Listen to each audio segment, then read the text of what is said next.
오늘은 사무엘상 18장 1절부터 16절까지를 저와 여러분이 번갈아 한 절씩 교독하시겠습니다.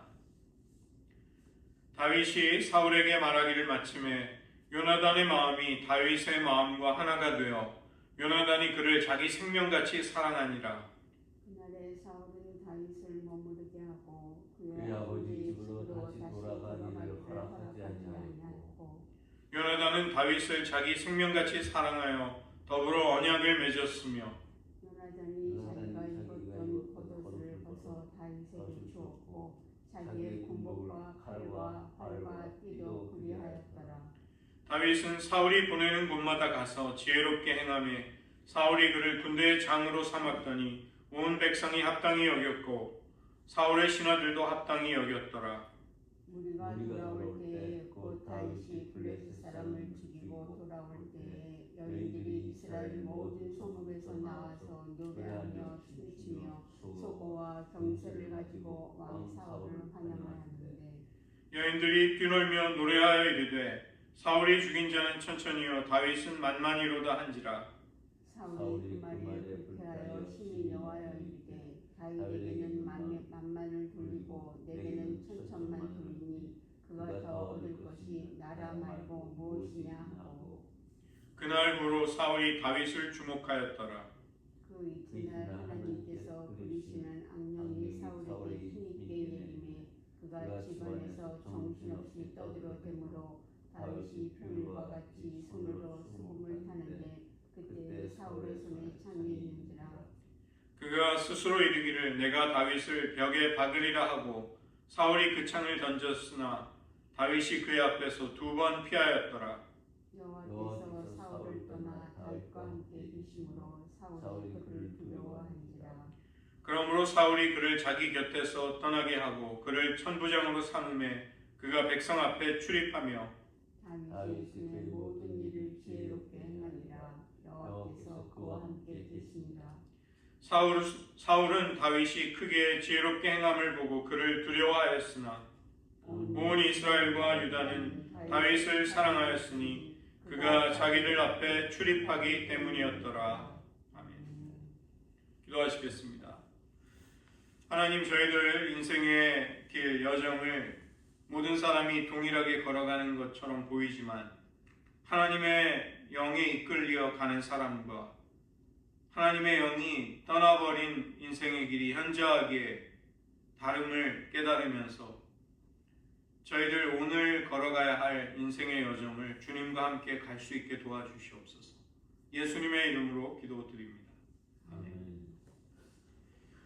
오늘은 사무엘상 18장과 19장을 함께 살펴보도록 하겠습니다. 골리앗을 죽이고 돌아온 다윗을 보게 된 요나단은 다윗에게 강한 유대감, 동질감을 느끼게 되고 그날로부터 자기의 목숨과 같이 다윗을 사랑하게 되었다. 성경은 그렇게 말씀합니다. 나중에 사무엘하 1장 26절을 보면 요나단이 다윗에 대해 가졌던 사랑은 여인의 사랑보다 더 강하다. 그렇게 말할 수 있을 만큼 요나단과 다윗의 결속과 또 서로 간의 애정은 깊었던 것입니다. 오늘날 이 타락한 세대가 그 구절을 호모섹슈얼리티를 합리화하는 성경적인 증거라고 쓰고 있는데 정말 말도 안 되는 거죠. 요나단은 하나님과 동행하는 사람으로 다윗과 동질의 신앙을 가지고 있었던 것입니다. 요나단이 자기 무기를 드는 자와 단둘이서 블레셋 군대로 쳐들어가는 것, 이것은 다윗이 물맷돌만을 가지고 골리앗과 대결하려고 한 것과 같은 맥락에 있는 것입니다.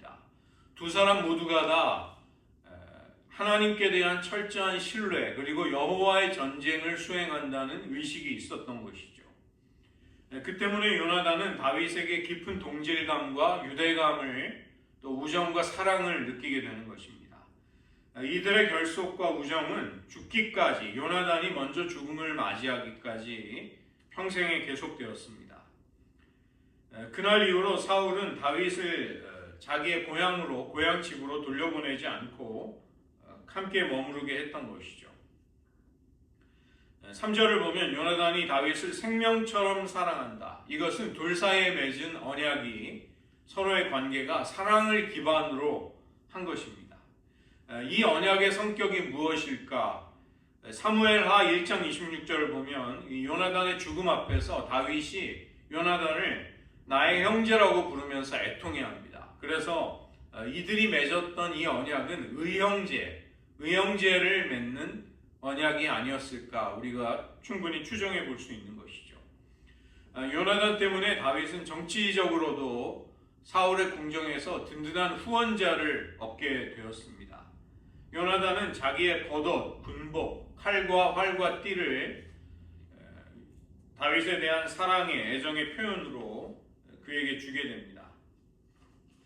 나중에 20장을 보면 요나단이 다윗을 도피시키는 장면에서 우리의 집안, 우리의 가문에 대한 인자를 끊지 말아달라고 부탁하는 것을 볼 때 다윗이 하나님이 선택하신 왕위를 이어갈 사람이라는 것을 요나단이 알고 있었음을 보여줍니다. 그러나 오늘 이 장면에서는 요나단이 그 사실을 알고 자기의 모든 권리를 넘기는 것으로는 보기 어려운 것이죠. 그는 다윗을 이제부터는 형제처럼 여기고 동일한 왕자의 대우를 하겠다, 그런 마음가짐으로 대우하는 것이라고 볼 수 있습니다.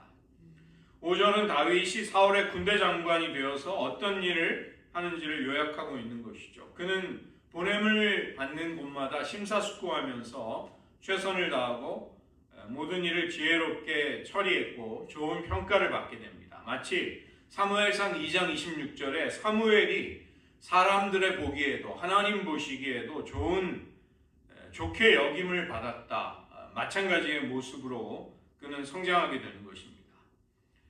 6절은 블레셋과의 전쟁이 끝나게 될 때 군대가 돌아오면 여인들은 소고와 경쇠를 가지고 춤을 추고 노래하며 사울 왕을 환영했던 것이죠. 그러나 노랫말의 가사가 사울이 죽인 자가 천천히요 다윗은 만만이라는 가사 때문에 사울은 화를 내며 불쾌했던 것입니다. 그것은 마치 다윗에게 왕권을 넘기라는 말로 곡해하도록 그가 만든 것이죠.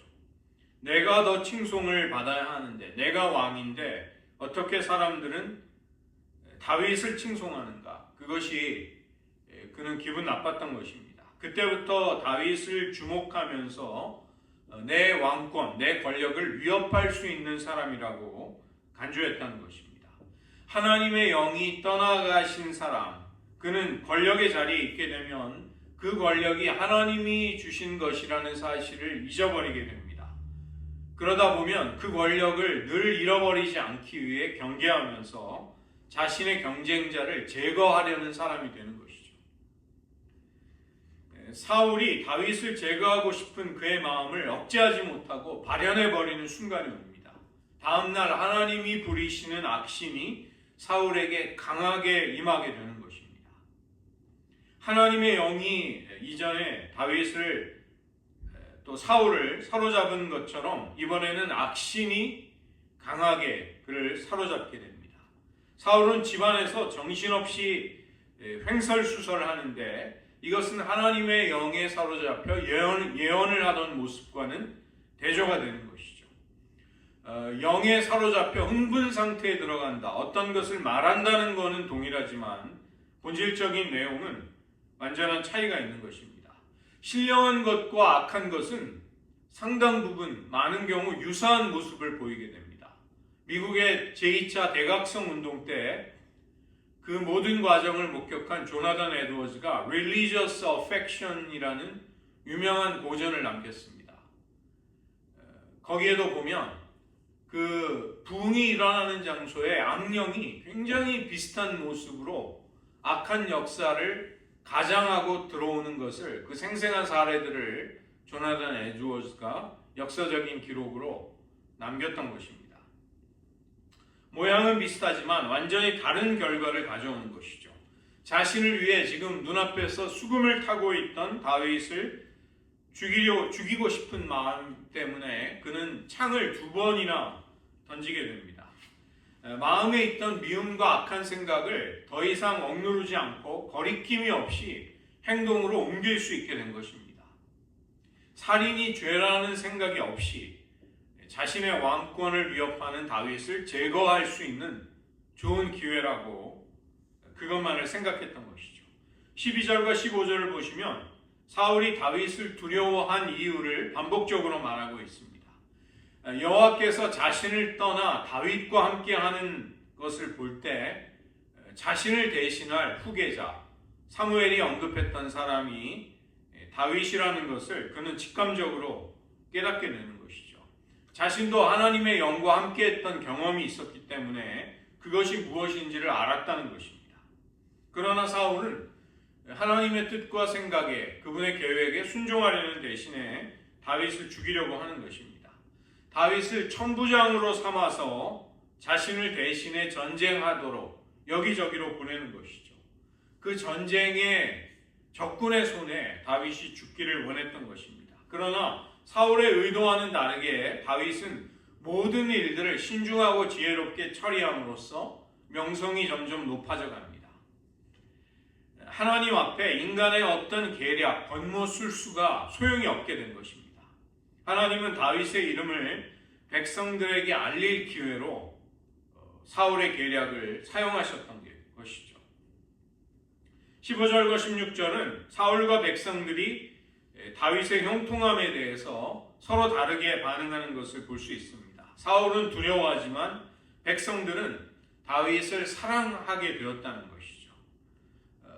민족을 위해서 자신들을 위해 열심히 생명을 걸고 싸우는 다윗을 아끼게 된 것입니다. 하나님은 사울의 악한 계획을 바꾸셔서 다윗을 왕의 제목으로 성장하고 백성들의 인정을 받을 수 있는 기회로 만드신 것입니다. 하나님의 사랑뿐만이 아니라 백성들로부터의 공적인 인정을 모두 선물로 주십니다. 요나단과 또 미갈의 사랑도 받고 백성들의 또 호응도 얻게 된 것이죠. 자신의 인생을 스스로 주도하거나 스스로 높이려고 하지 않고 자기의 야심을 이루려고도 하지 않았던 다윗. 그는 기름 부음을 받고 왕으로서 준비되어 갔던 것입니다. 하나님 나라에 세워지는 왕은 하나님의 선물을 통해서만 백성의 존경과 사랑과 인정을 받을 수 있는 것이죠.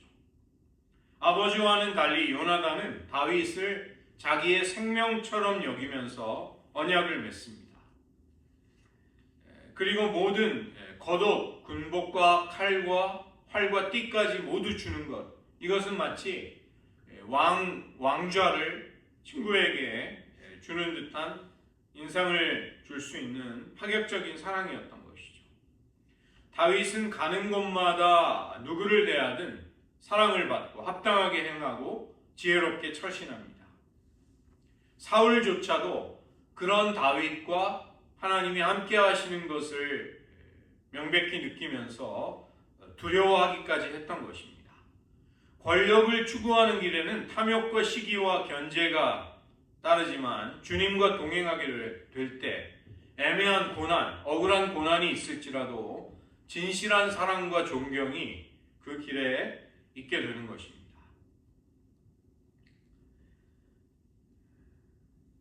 여호와께서 사울을 떠나시자 사울은 악령에게 시달리는 자신을 음악으로 위로하고 돕던 그 다윗, 나라를 위기에 처했을 때 생명을 걸고 나가 싸웠던 다윗을 2번이나 죽이려고 했던 것이죠. 그것은 곧 자기가 이제 모든 사람들과 세상과 하나님과 고립되고 홀로 자기 혼자 살게 되는 그 길을 가게 되는 것이죠.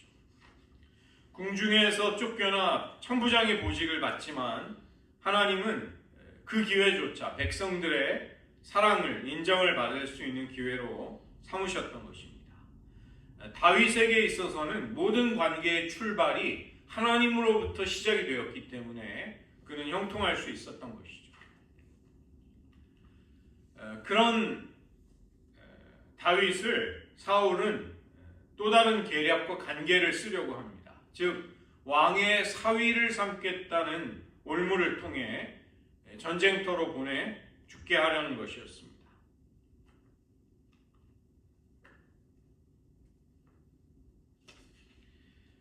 백성들이 신망을 얻게 되는 것을 본 사울은 어떻게 해서든 다윗을 죽이려는 계획을 세우는 것이죠.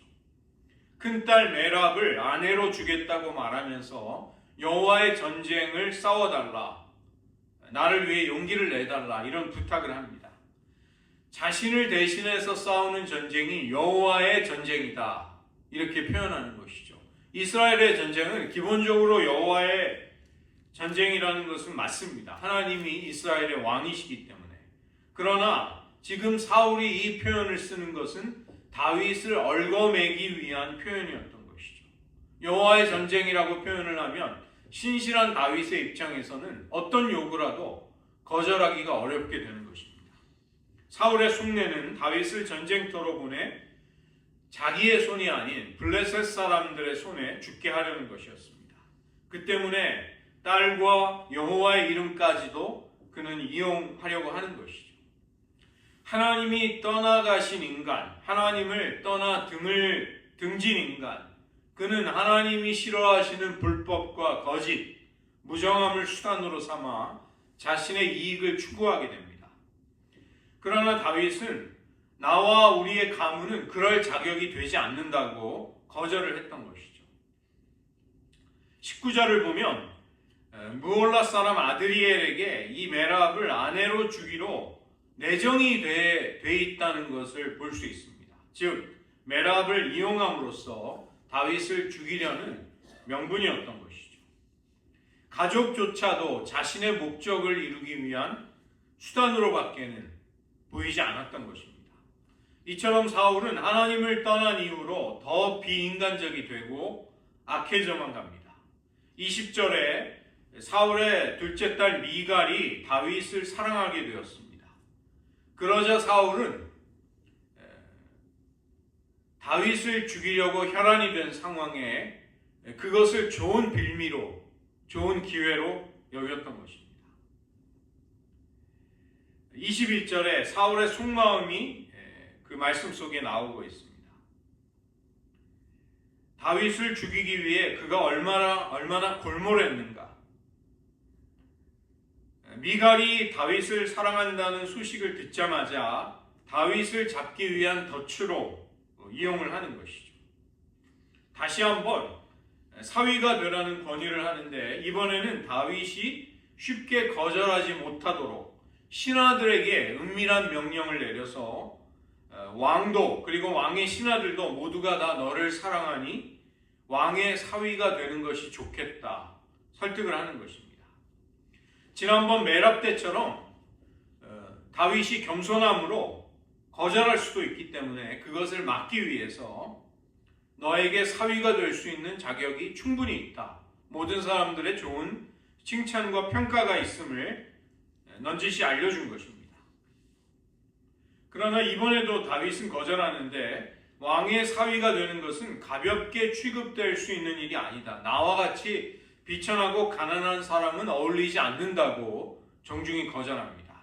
이 가난하다는 말은 특별히 신부에게 지불하는 신부의 값을, 지참금을 지불할 만한 능력이 없다는 것을 거기 포함하고 있는 것이죠. 그러자 사울은 신부의 값을 받기를 원하지 않는다. 물질로는 받지 않겠다. 그 대신에 왕의 원수에 대한 보복을 해달라. 그리고 그 증거로 블레셋 사람의 포피 100개를 가져와 달라. 그것을 이야기하는 것입니다. 할례를 하지 않았기 때문에 그 블레셋 사람들을 죽여서 포피를 가져오게 되면 그것이 그 죽인 사람이 블레셋 사람임을 증명할 수 있게 되는 것이죠. 사울은 100명분을 요구하는 것이죠. 즉 100명의 블레셋 사람을 죽이기 위해 싸움을 하다가 틀림없이 해를 입을 것을 기대한 것입니다. 20절에서 사울이 미갈이 다윗을 사랑하는 것을 좋게 여겼다. 이번에 26절을 보면 다윗은 이 제안을 좋게 여깁니다. 그럼으로써 사울의 덫에 그는 자기도 모르는 사이에 끌려 들어가게 되는 것이죠. 그러나 다윗은 부하들과 함께 가서 블레셋 사람 200명을 죽이고 그들의 포피를 사울에게로 가져옵니다. 사울이 제안한 숫자의 2배를 가져올 수 있도록 하나님이 함께 하셨던 것입니다. 결국 사울은 다윗을 죽이지 못하고 약속대로 미가를 아내로 주게 됩니다. 사울은 다윗이 자신이 쳐놓은 덫에 걸리지 않고 형통함을 보면서 하나님이 함께 하신다는 사실에 두려움을 느끼게 되는 것이죠.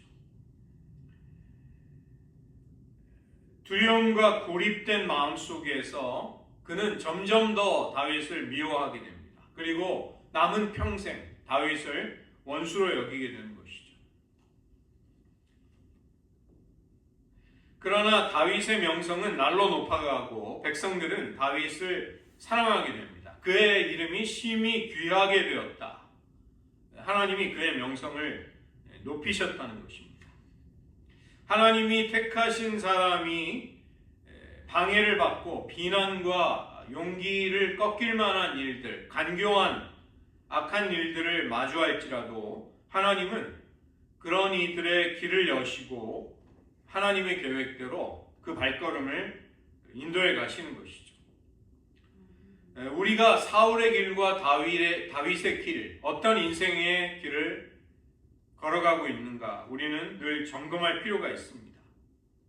시기와 질투, 미움과 증오에 사로잡혀서 우리의 욕망, 내가 원하는 것을 놓지 않으려는 그런 마음에 우리는 사로잡혀 있는가? 아니면 하나님과 함께 하면서 하나님의 은혜를 통해 지혜롭게 열심히 선한 일을 감당하는가? 원래 골리앗을 이기면 많은 재물과 왕의 사위가 된다는 보상을 약속하였습니다. 그러나 사울은 약속을 지키지 않고 심지어 자기 딸조차 자기의 목적에 이용하는 비정하고 무서운 사람이 되는 것이죠. 그러나 다윗은 겸손함으로 그 간계를 벗어나게 됩니다. 하나님이 함께 하시자 사울이 요구한 신부값의 2배에 해당되는 혁혁한 전쟁에서의 성과를 거두고 그는 미가를 아내로 맞이할 수 있었던 것입니다.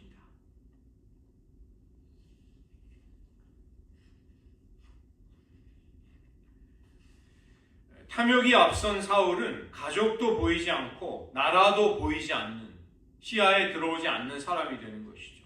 자기 딸이 사랑하는 사람을 잃게 될 때 겪게 될 슬픔, 또 유능하고 좋은 지도자를 잃어버리게 될 때 나라가 처하게 될 위기와 손해, 이러한 것들이 그는 전혀 고려 대상이 아니었던 것이죠.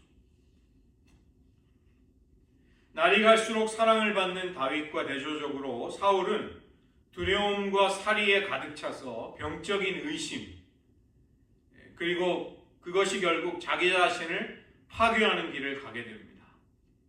우리도 오늘 주님 앞에서 꺼리끼는 나의 사소한 미움과 욕심을 용납하게 될 때 그것은 더 큰 죄로 우리 안에서 뿌리를 내리고 자랄 수 있게 되는 것이죠. 우리가 그것을 내버려 둔다면 나중에는 우리가 통제할 수 없는 지경까지 가게 된다는 것입니다. 그 때문에 말씀으로 하나님이 우리에게 지적하실 때, 성령으로 책망하실 때 우리는 바로 회개하고 관계를 바로 세울 수 있어야만 하겠습니다. 세 번째 단락은 19장 1절부터 7절입니다. 요나단이 다윗의 안전을 위해 백방으로 노력하고 또 아버지와 다윗 사이를 중재하는 역할을 감당하는 것이죠. 은밀하게 다윗을 죽이는 것이 어렵다고 판단한 사울은 공개적으로 다윗을 죽이라고 요나단과 신하들에게 이야기합니다. 이런 사울의 모습은 하나님의 영이 떠난 어리석은 인간의 모습, 인간의 전형을 그대로 보여주는 것이죠. 더 이상 하나님이 보시기에 무엇이 옳은가를 판단할 만한 지혜가 그에게서는 거두어져 버린 것입니다. 하나님을 아예 염두에도 두지 않는 사람. 그러나 이런 사울과는 달리 요나단은 여전히 다윗을 사랑하고 좋아하고 있는 것이죠. 요나단을 사울의 아들이라고 표현하고 있는 그 본문은 사울과 다르다는 것을 그렇게 강조하려고 일부러 그런 표현을 쓰는 것입니다. 자기의 아들이기 때문에 나의 말을 따를 것이라는 사울의 기대와는 달리 요나단은 아버지와는 완전히 다른 생각을 가지고 있습니다.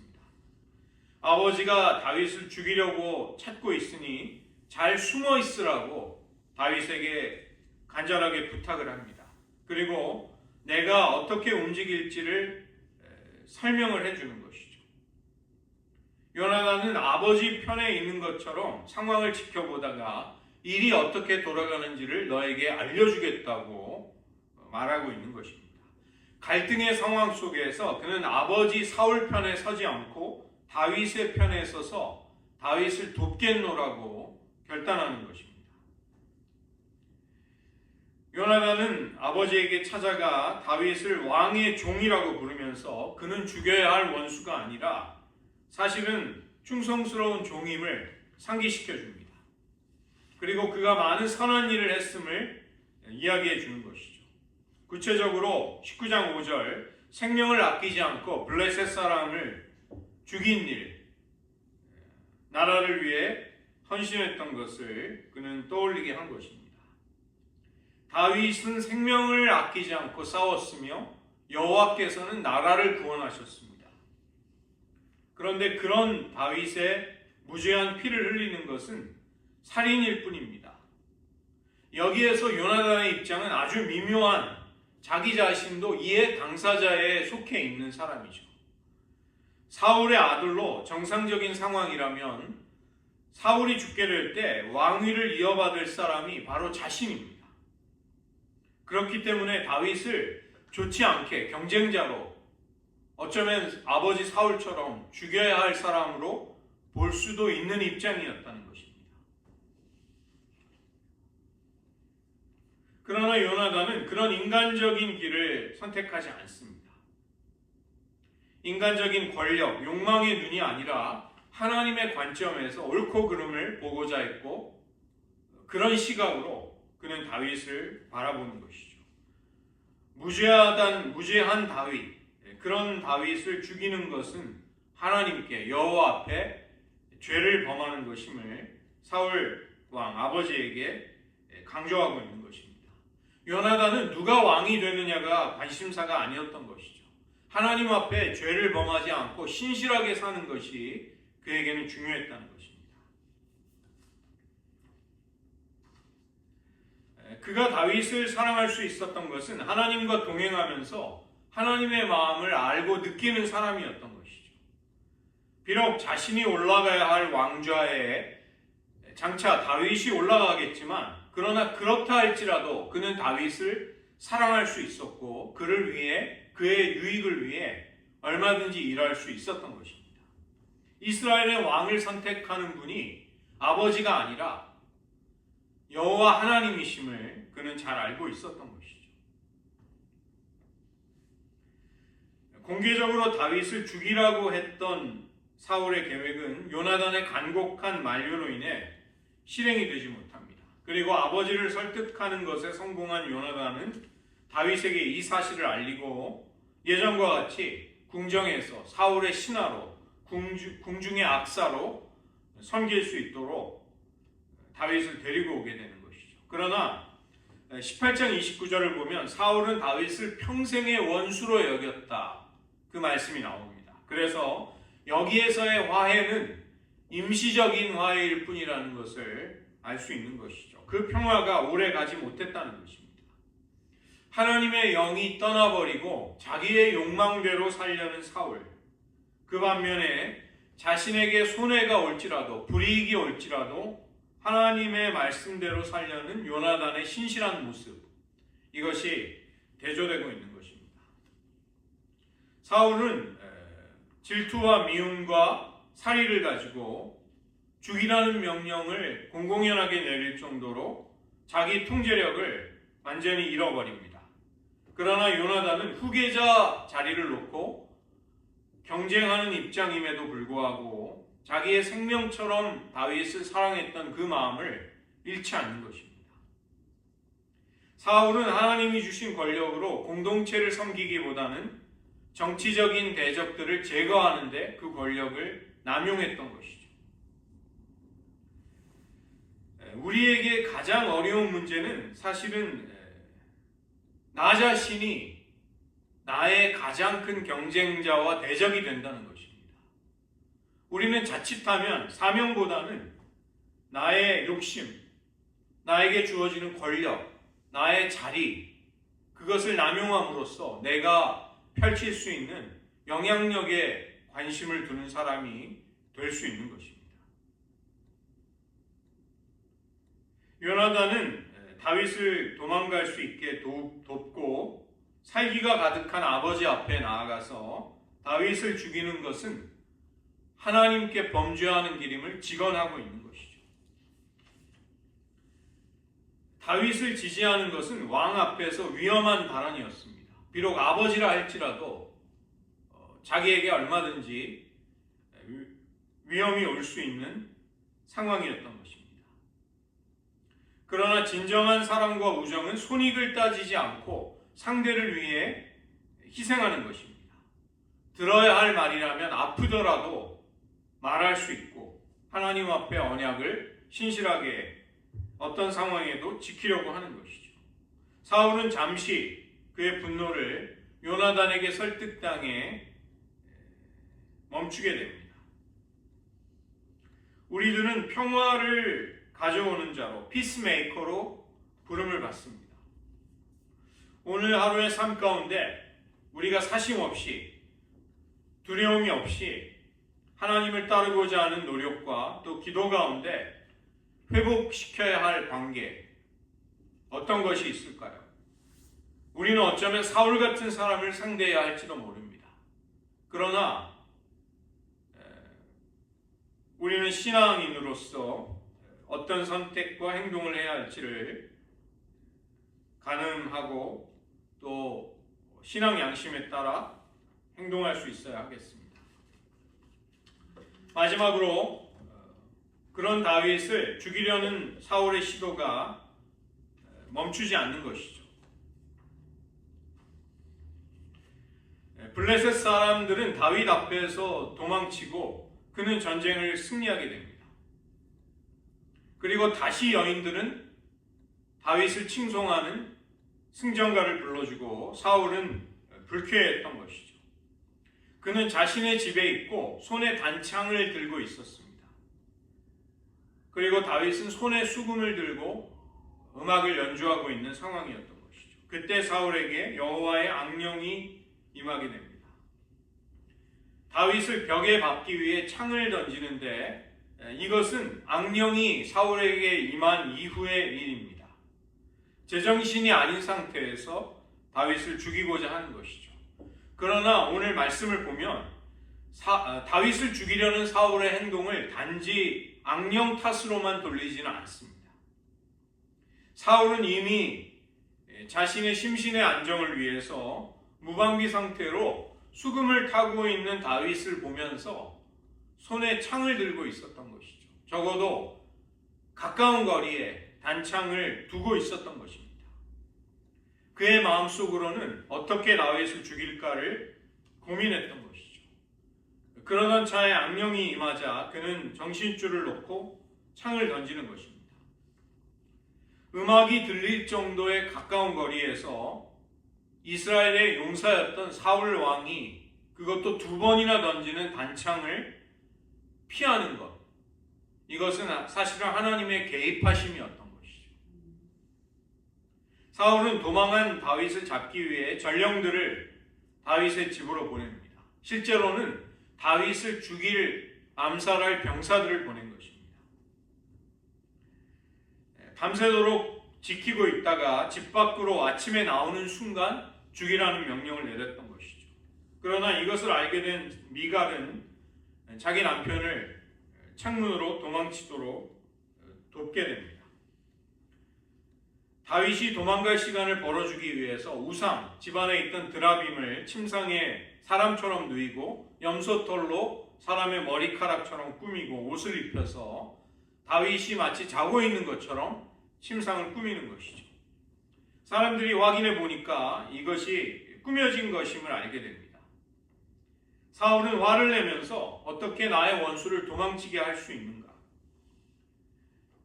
미갈은 아버지에게 다윗이 나를 죽이겠다고 협박했기 때문에 어쩔 수 없었다고 둘러대며 변명함으로써 위기를 모면하게 됩니다.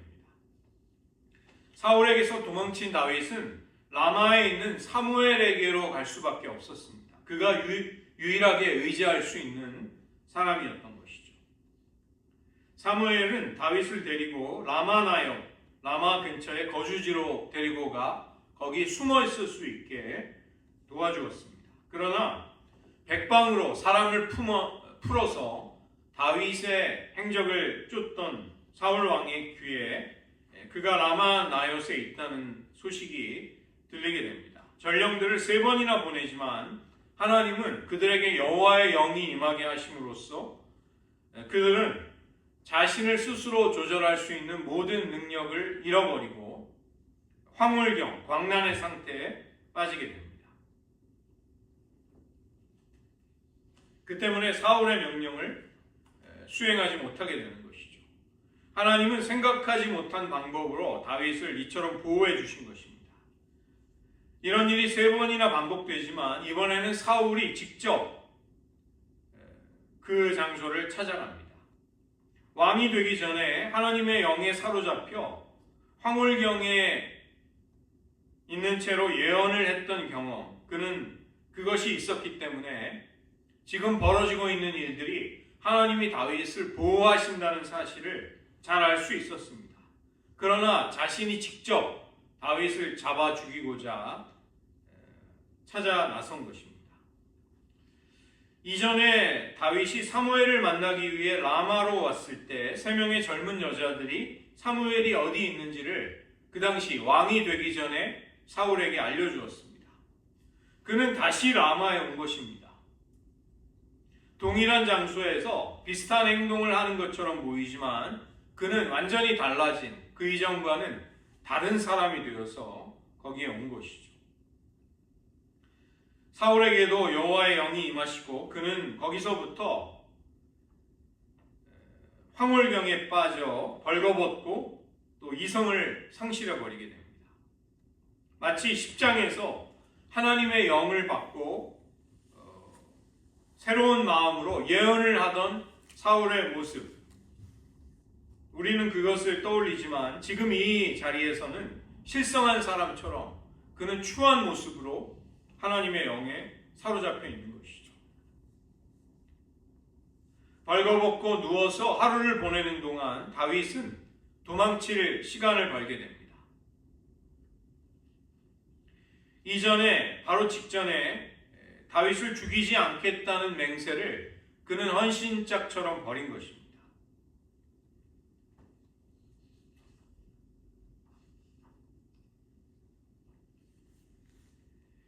하나님의 영이 임하자 하루 밤낮을 옷을 벗고 사무엘 앞에서 사울은 예언을 합니다.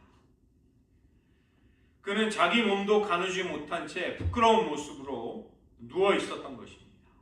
하나님의 신에 붙들려 이스라엘의 지도자로 시작했던 삶, 그것이 다시 하나님의 신에 의해서 권력도 명예도 존귀함도 잃어버린 채 수치 가운데 끝나고 있었던 것이죠. 사울도 선지자 중에 있느냐? 기대에 가득 찼던 이 질문이 이번에는 조롱이 섞인 모욕으로 사울도 선지자 중에 있느냐? 그렇게 초라하게 끝나고 있는 것입니다. 우리는 우리의 인생을 어떻게 마무리하고 있는가? 우리의 주님을 향한 첫사랑의 감격이 우리의 생애 속 성숙한 사랑의 열매로 맺혀져 가고 있는가? 우리는 그것을 돌아볼 수 있어야 하겠습니다. 사울 왕은 하나님의 영이 떠나가 버리신 사람, 그런 인생의 길을 비극적으로 보여줍니다. 악령과 욕망과 충동에 따라 자신의 충성스러운 신하, 사위를 향해 창을 던지는 사람이 되는 것이죠. 왕이 되기 위해서 라마나옅을 방문했을 때 그는 여호와의 신에 사로잡혀 예언을 합니다. 그러나 그는 다시 동일한 장소 두 번째 방문을 하면서 다시 한번 하나님의 영이 그에게 강력하게 임하자 그는 벌거벗은 채로 길가에 누워 예언을 합니다. 자신이 악행을 하고자 하는 모든 통제력을 잃어버린 채 무기력한 모습으로 그 자리에 있었던 것이죠. 그러나 아버지와 대조되는 요나단, 그는 다윗을 보자마자 자기의 생명처럼 사랑하며 그를 돕기 위해 아름다운 일을 하게 되는 것입니다. 아버지께로 돌아가실 때가 가까운 줄 아시는 예수님은 이 땅에 있는 자기 사람들을 끝까지 사랑하십니다. 예수님이 그들을 끝까지 사랑하시면 그것은 곧 주님이 십자가로 가신다는 것을 의미하는 것입니다. 그런 자기 희생의 사랑 속에서 예수님은 아버지께 순종하시면서 자신이 반드시 걸어가야 할 인생의 여정을 끝까지 완수하시는 것이죠. 요나단이 다윗을 사랑하고 돕고 중재하면서 그를 보호하며 살릴수록 아버지로부터 물려받을 수 있는 왕의 자리와 그 권력은 요나단으로부터 멀어지는 것입니다. 그러나 요나단은 자기 희생을 마다하지 않고 자기 손해를 무릅쓰고 다윗을 보호하고 사랑하는 사람으로 계속 살아가는 것이죠. 이것은 요나단이 하나님의 영에 이끌려 인생의 여정을 걸어가고 있음을 보여주는 것입니다. 우리의 인생은 모두가 다 삶의 여정을 가야 한다는 점에서는 비슷한 모습처럼 보이지만 그 길이 어떠한 길이냐에 따라 극명한 차이와 대조를 낳게 되는 것이죠. 우리는 지금 하나님께 이끌려 하나님이 인도하시는 길을 걷고 있는가? 아니면 양심이나 신앙 인격, 윤리를 저버리고 주위의 모든 사람조차, 가족조차 자기 욕망과 뜻을 위해 희생시키는 사람으로 살고 있는가? 하나님을 등지고 하나님의 신이 떠나가신 어두움에 삼켜지는 인생의 길을 가고 있는가? 우리는 우리의 삶의 길을 하나님이 온전히 인도해 주시기를 구할 수 있어야 하겠습니다. 얼마 전에 한국에서 선거가 있었습니다. 그런데 굉장히 악하고 이 민주주의의 공의로운 원칙이 지켜지지 않는 모습이 아주 안 좋은 징후들이 많이 일어났다고 합니다. 우리는 나라의 지도자들, 공동체의 리더들, 그들이 순전한 길을 하나님을 두려워하면서 갈 수 있기를 또 기도하고 간구해야만 하겠습니다. 오늘 말씀을 의지하면서 잠시 기도하겠습니다. 서로 대조적인 인생의 길을 걸어가는 부자의 안타까운 모습을 우리는 관찰할 수가 있습니다. 하나님의 영이 떠나가 버리시고 자기의 욕망과 권력을 지키려는 조급함에 점점 어두움에 삼켜지는 사울 왕의 모습. 그러나 어쩌면 자기에게 돌아와야 할 가장 큰 권력과 왕좌조차도 다윗을 위해 기꺼이 내어놓을 수 있고 그런 다윗을 어떻게든 살리며 보호하고 중재하기 위해 백방으로 위험을 무릅쓰고 헌신하는 요나단의 아름다운 모습. 우리는 어떠한 인생의 길을 걸어왔습니까? 우리의 심령이 하나님의 은혜와 사랑으로부터 멀어지지 않기를 우리는 구해야 하겠습니다. 나라의 지도자들, 공동체의 리더들, 그들의 심령이 삐뚤어진 길을 갈 때 우리는 많은 혼란과 혼돈을 겪게 됩니다. 그들에게 하나님의 살아계심과 두려움에 대한 임재의식이 일깨워지도록 하나님께서 긍휼을 베풀어 주시도록 이 시간 잠시 기도하시겠습니다.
우리들 인생의 여정을 모두가 비슷하게 유사한 모습으로 걷는 것처럼 보일지라도 그 사람의 인생의 여정을 추구하고 살아가고 선택하며 걸어가는 행동하는 동기가 하나님의 영에 이끌리어 하나님의 신실함 앞에 충성되이 살고자 하는 온전한 방향인지 아니면 하나님의 신이 떠나버리시고 자신의 욕망, 자신의 권력, 자신이 잃어버리지 말아야 한다고 집착하는 것을 잃어버릴 때 분노와 악의와 살의를 가지고 남을 이용하고 남을 거꾸로뜨리려는 그런 심령으로 살아가는 길인가를 그에 따라 우리들의 인생이 어떻게 펼쳐질지가 너무나도 달라지는 것을 사울과 요나단이라는 한 부자의 생애 속에 저희들 관찰하게 됩니다. 하나님 우리들을 긍휼히 여겨주셔서 우리들의 심령 속에 하나님을 두려워하지 않고 하나님이 기뻐하시지 않는 것들을 우리의 심령 속에 남겨두거나 추구하지 않도록 도와주시고 우리들 평생에 하나님의 긍휼과 사랑을 잃어버리지 않을 수 있는 인생의 길을 갈 수 있게 도와주시옵소서. 하나님 온 세상 많은 혼돈과 아픔과 여러 가지 어려움들이 있습니다. 특별히 지도자들이, 리더들이 하나님을 저버리는 자들이 될 때 많은 불행과 아픔의 씨앗들이 우리들이 살아가는 세상 속에 뿌려지고 그 악한 열매들이 가득하게 되는 것을 저희를 느끼며 탄식합니다. 하나님 긍휼을 베풀어 주셔서 우리들이 어떠한 인생의 길을 가고 어떠한 선택을 하는가가 하나님 앞에 준엄하게 그대로 공의로 판단받고 그 결과대로 돌아온다는 것을 잊지 않을 수 있는 저희들 되게 하여 주시고 하나님의 긍휼히 여기심이 나라와 민족 특별히 위정자들과 또 리더들을 붙잡아 주시기를 간구합니다. 오늘 하루도 주님 의지하며 살아가는 삶이 되게 하여 주시옵소서. 예수님의 이름으로 기도드립니다.